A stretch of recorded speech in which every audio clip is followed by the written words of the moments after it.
We'll start with County and pass the mic around. Two questions, start with Howdy. Hey, Liz, how are you? Question and follow-up, go right down the line. Well, Jay, just what are some of your impressions on your guys? I know there's a lot of information thrown at them in a short amount of time, but what stands out so far? What you've seen? Well, I think part of the plan is to throw them some information, see how they can retain it, and then see how they can translate the information they receive onto the field. And it's a challenge for a lot of them. But I think overall they made good impressions on us. A lot of them did.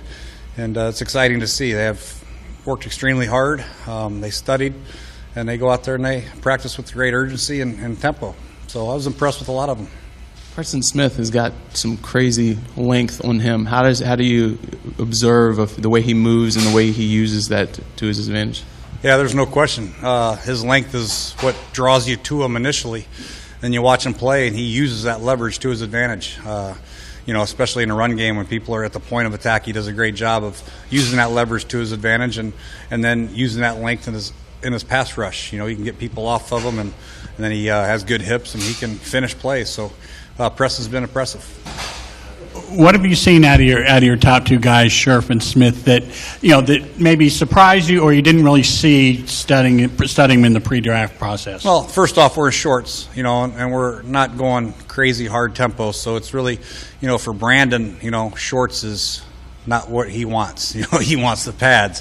But I think he's done some good things. Obviously, moving over to right tackle is not just a transition that's going to be immediate and easy for him. He's going to have to take some lumps, but the good thing about Brand, he's a very focused individual. He studies very hard. He takes coaching extremely well, and he's got the best coach to coach him up. But I think you see the progress from yesterday morning to yesterday afternoon to today is a significant change for him already, and I think he's going to continue to get better. And then Preston, I think what you see is a big, tall, young kid with huge upside, and it's our job as coaches to get that upside out of him and get him to work. But I think for the first three practices, throwing at them what we've thrown at them, I think they've done good.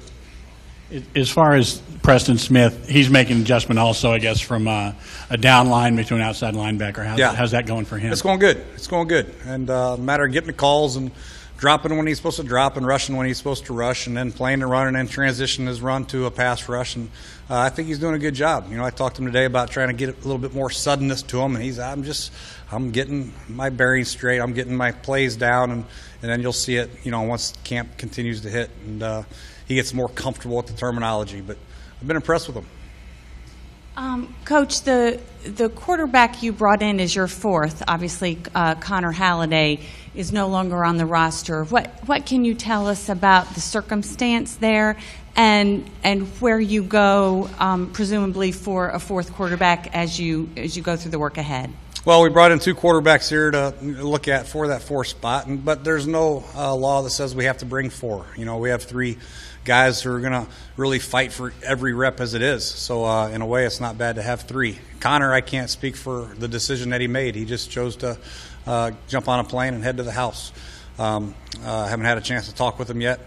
He just left me a voice message, but I'm sure he had personal reasons behind it. But moving forward, we have three quarterbacks on our roster. We're looking at the two guys out here today, and one more practice today, and we'll make a decision on whether or not we bring four to camp. And if I could ask your thoughts on seeing Coach Callahan work with the linemen, is he, the sort of coach you expected coming in? What do you think he'll bring to that unit? Yeah, well, he's detailed for sure, and he's a grinder. That's two things about him that are two great qualities, and our line needs it. They're going to work their butts off not only on the practice field but in the classroom. And every drill, every waking moment they're awake and they're in this building, they're on this practice field, he's going to be in their ear working them. And they're going to get better as a result. And so far, every lineman that we've had in here for Phase 2, Phase 1, the veteran guys, along with the rookie guys, have bought into it, and they've worked extremely hard with the fundamentals that he's teaching, the techniques, the scheme, all that. I think will pay huge dividends down the road. I want to ask you about two of your draft picks who said they really didn't have the college careers maybe they wanted, Matt Jones and then Quanjo got hurt with his knees. Just wondered what your impressions are of those two kids so far. Yeah, Matt's, the thing about Matt is you think of him as a big power type back, but really Matt's done some things out in space that have been very, very impressive. Making moves on the second level, getting to the second level in the passing game, running some option routes and on linebackers. He's done some good things. He got natural hands. So we've been very impressed with both of them. Quanjo is a detailed guy. He loves football, man. He practices hard. He wants to hear every ounce of criticism, every ounce of coaching that he can get, and he tries to translate that onto the next rep. And a great kid, both of them. But, for the first 3 practices, I don't want to sound overly optimistic, but I am with those two guys. They've done some good things. Under the previous staff and your staff, Alfred got vast majority of the carries. Can you really see cutting back on his carries and giving Matt a lot of work this year? Yeah, we'll see. That's what training camp's for, the preseason games, and Alfred's a darn good halfback. In order to take carries off of him, you got to show a lot. And so far, Matt's taken the right steps to, take a little bit of the load off of Alfred. But, like I said before, Alfred's our feature back, obviously. But in the NFL nowadays, it's important to have 2-3 guys that can, carry the ball. If you want to commit to running the football, you got to have a couple guys that can tote it. So, Matt will just add to the number.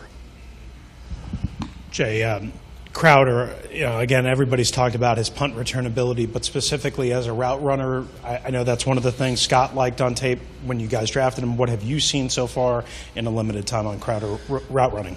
Yeah, the thing about him is he's got great football IQ, and if you're a slot receiver, you need that. You need to know how to run routes against different leverage points.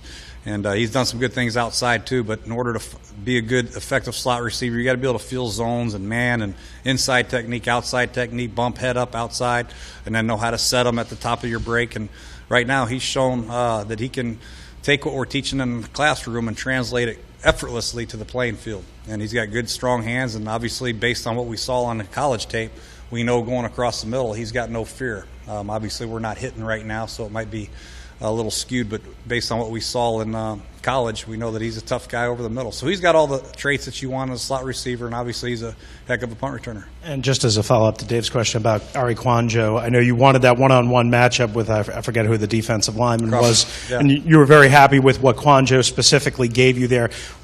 When you challenge a guy like that to see him respond, does that tell you anything about him maybe a little bit more than maybe you were originally expecting?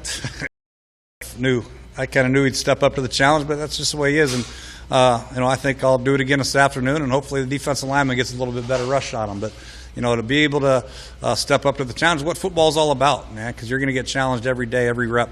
And come training camp time, we're going to have Pay go against them one time, and then here comes Hatcher. And then it's going to be some tough days for them. But as long as they continue to work hard and take the good with the bad, take the coaching for all of them. Blake Sims, who's a guy who was a quarterback, probably as high profile as they get, and now he's auditioning to be one of your backup running backs. How do you go about helping a guy make that transition? Well, Randy Jordan's done a good job with him. He's come in and he looks like he's been playing a position for a while. He's just got to get his pads down a little bit, but we don't have pads on. But he runs a little upright, but he's got some natural running ability. You saw that in college at the quarterback position when he breaks contain. I never ever saw the first guy tackle the guy. He always made the first guy miss and the second guy miss, and he always got the 4 or 5 yards needed for the first down. And he's got some natural running ability, and it's good to see him out here. We'll get another good look at him today and see what happens. Let's talk the new running style. You got some power guys coming in. You got some offensive linemen coming in. Obviously, Alfred's your starter, but what does he have to do to maybe adapt to the way you're steering this running game? He's a runner. Runners can adapt to anything. We've run inside zone before. We've run power before here. So it's just really not a lot of change. We just might add a few more different wrinkles off of those schemes is all it is. So Alfred can do it all. Alfred's proven to be a good outside zone runner, but also he's done a good job at the inside zone. He's done a good job at the inside zone with the zone read attached to it. We ran power a few times. They ran it before I got here. We ran it last year. He's done good at that. So the key to being a good back is having the flexibility and the versatility to run different schemes, inside, power, gap, whatever you want to call them, outside zone, catching the tosses, and then being able to catch the ball when asked to and protect. So Alfred's been proven he can do them all, and Matt Jones has shown in the first couple of days that he's a candidate to do them all also. Jay, you've got a guy here, Anthony Nair, who took 2 snaps or 3 snaps at USC in 4 years. How did you guys find him, and what did you see out of him so far? Well, he's come in here and throw. Those guys have to. A lot of information thrown at them, and it's different terminology that mean totally different things than what they're used to. And he's done a good job. How we found him, our scouts out there, they saw him, I think, at the pro day and saw him. He threw the ball very well, and we took a flyer on him, and he's come in here and done some good things. Hey, Jay, a lot was made on draft night of how you guys took Brandon when Leonard Williams was still on the board. Do you think that Brandon will play with even bigger chip on his shoulder because there was all that talk about, hey, the Redskins passed on one guy for another? Yeah, well, I think the one thing that you like about Brandon is he doesn't need a chip to play hard. He's going to play hard no matter what. So there's no really added motivation that you have to give him on a week-to-week basis, on a play-to-play basis, on a day-to-day basis. Out here in rookie minicamp, he's out here trying his butt off and trying to finish plays and listen and pay attention and translating what he learns to the field. So, where you draft a guy, who you draft him in front of, none of that matters at this point. All that matters is they're on our team, and we got to coach them up, and they got to do their work to get themselves ready for week 1. Jay, was there a Evan Spencer injury, or was he limited today? Yeah, he had a slight hamstring. Kept out as a precaution. Yeah. And then wanted to know the kind of the benefit to the practice squad guys coming back here who were on the team last year. What does this week do for them? They're a little more advanced, obviously. But what do you think they get out of? Well, it's important for us to see. When you're on a practice squad throughout the year, you're mainly servicing the other side of the ball, and you're really not getting a chance to show what you can do other than here's a card, take this gap, or play this coverage if you're a DB, or run this route if you're the tight end. Now it's a chance to use our terminology, our fundamentals, our scheme, and see how they adapt and how they play. And some of them done a good job. Both our tight ends, Ham and Dixon, have done some good things, and Robert Thomas did some good things today. So it's good to see them, see how they've progressed with what they've done in the weight room, what they learned, in the classroom, to what they're doing now. Hey Jay, how's it going? 4 of your first 5 picks out there, Scherf, Kwanjo, Smith, and Jones, happen to be 4 of the biggest guys out there for their position. And Scott had talked about in the past, wanting to draft more size. It's a big man's game. Looking out there, have you ever seen a draft class quite this big? And does it kind of feel like mission accomplished on the size front? Well, yeah. If you want to get big, I mean, we got the big thing taken care of. Now we just got to make sure they can play. So. Size is great, man. You like to have big people, man, because like Scott says, it is a big man's game, but Crowder might have something to say about that. There are some guys that are effective at different sizes, but, we like the guys. Mainly the thing that we liked about our guys is their mental makeup, how much they like to prepare, how much they like football. That's important. It's you think that's easy to say that everybody would, but it's not always the case. There's different agendas amongst different people, but you can tell that the guys that we drafted, their number one focal point is to be successful football players for this franchise. So that's exciting to see, and size does help. What's going on, Jay? You take Brandon with the number 5 pick, and a lot of times teams don't want to promise rookies anything, but is the goal from day one for him to be, starting right tackle as far as the first preseason game? That's the intent right now. But I think with Brandon, that he's a good football player, number one. He's a good offensive lineman. We'll find a spot for him. But obviously, we start him out at right tackle. But, Morgan Moses is going to have something to say. Tom Compton's going to have something to say about that. You got Spencer Long inside. But I think with the type of player that he is, the way he takes coaching, the size, the power that he has, we'll find a spot for him, and he'll be a heck of a player for us. But I think right tackle is the initial spot. Also, Sure. Okay. Thank you, guys.